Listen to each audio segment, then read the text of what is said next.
December 2022. The royal family's Christmas lunch at Windsor Castle.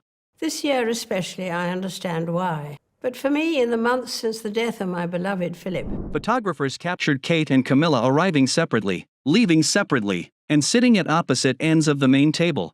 The palace called it a seating arrangement based on precedence, but 3 staff members said Kate had specifically requested not to be seated near the Queen consort. Kate never makes those kinds of requests. She's famously diplomatic, so when she drew that line, people inside the palace knew something had shifted.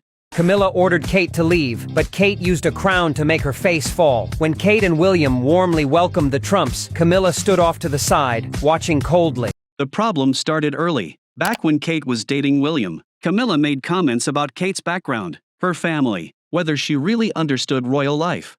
One comment from 2006 stuck with Kate. During a dinner at Highgrove, Camilla allegedly said Kate's mother, Carol Middleton, was a bit keen. The phrase was delivered lightly, but Kate understood what it meant. Too ambitious, not quite suitable.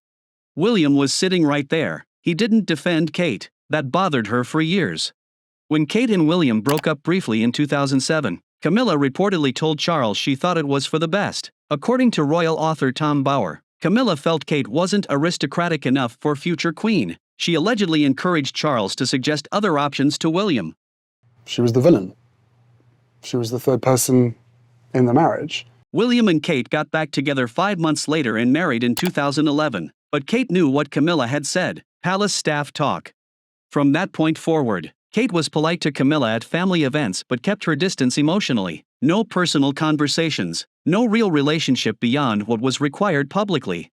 The first public crack showed at Prince George's christening in October 2013. In the official photos, Camilla is positioned at the far edge, almost like an afterthought. Kate had approval over arrangements and could have placed Camilla more prominently. She chose not to.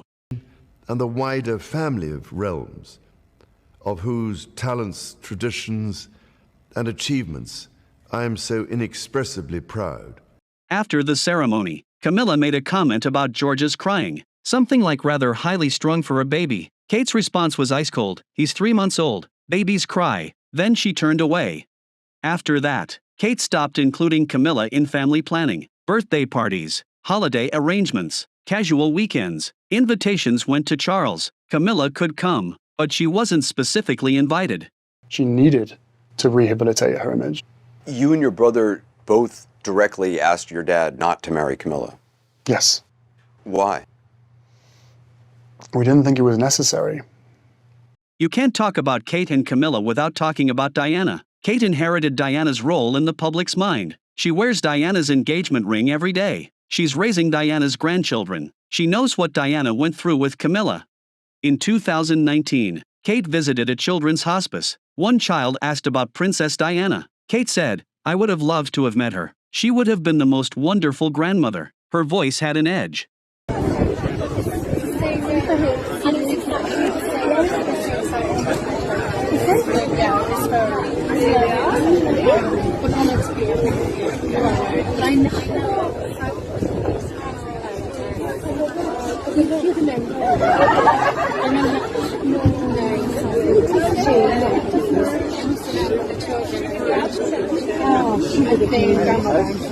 Two days after that video went viral, Camilla gave an interview calling herself a grandmother to William and Harry's children. Thousands of comments pointed out she wasn't their real grandmother, that Diana was.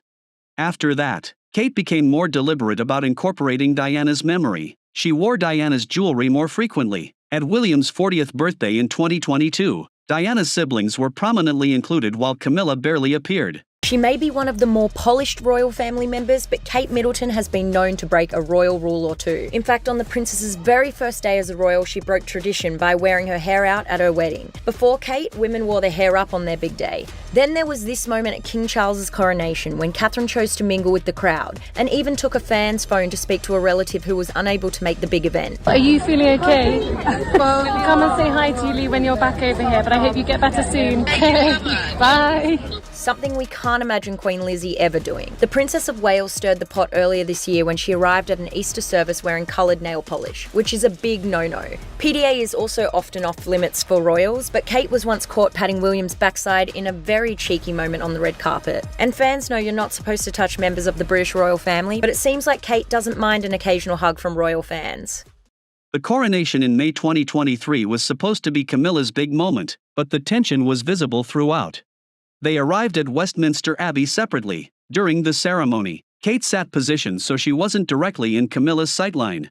When the crown was placed on Camilla's head, Kate didn't smile. She kept her face neutral, almost blank. Compare that to Charles's crowning minutes earlier. She was visibly emotional, smiling, engaged. The difference was striking. After the ceremony, Kate showed up at the private family reception for exactly 45 minutes, took the required photos, and left. She cited Prince Louis being tired, but Kate almost never leaves events early.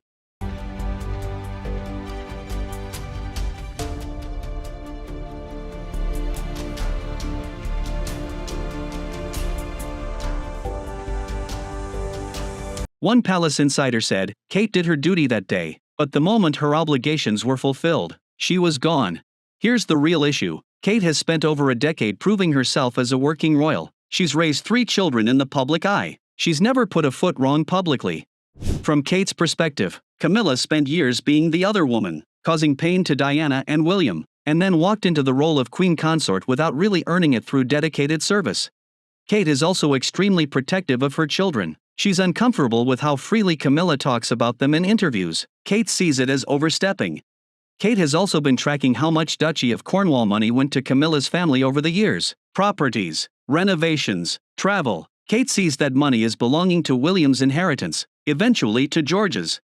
So where does this leave them? They coexist. They follow protocol. From the outside, everything looks fine, but the relationship hasn't improved. If anything, it's gotten colder. Kate will be queen one day. When William becomes king, Kate's influence will far exceed Camilla's. The power dynamic will flip completely. I think the one I enjoyed reading more than anything else. One courtier put it simply, Kate is playing the long game. She's polite, she's professional, but she's keeping her distance. And when she's queen, that distance will become very clear to everyone. What do you think? Is Kate right to keep Camilla at arm's length? Let us know in the comments. Subscribe and hit the notification bell for more behind-the-scenes royal stories. Thanks for watching. We thought that it was going to cause more harm than good, and that if he was now with his person, that surely that's enough. You wrote that I even wanted Camilla to be happy. Maybe she'd be less dangerous if she was happy. Mm-hmm. How was she dangerous? Because of the need for her to rehabilitate her image. That made her dangerous. That made her dangerous because of the connections that she was forging within the British press.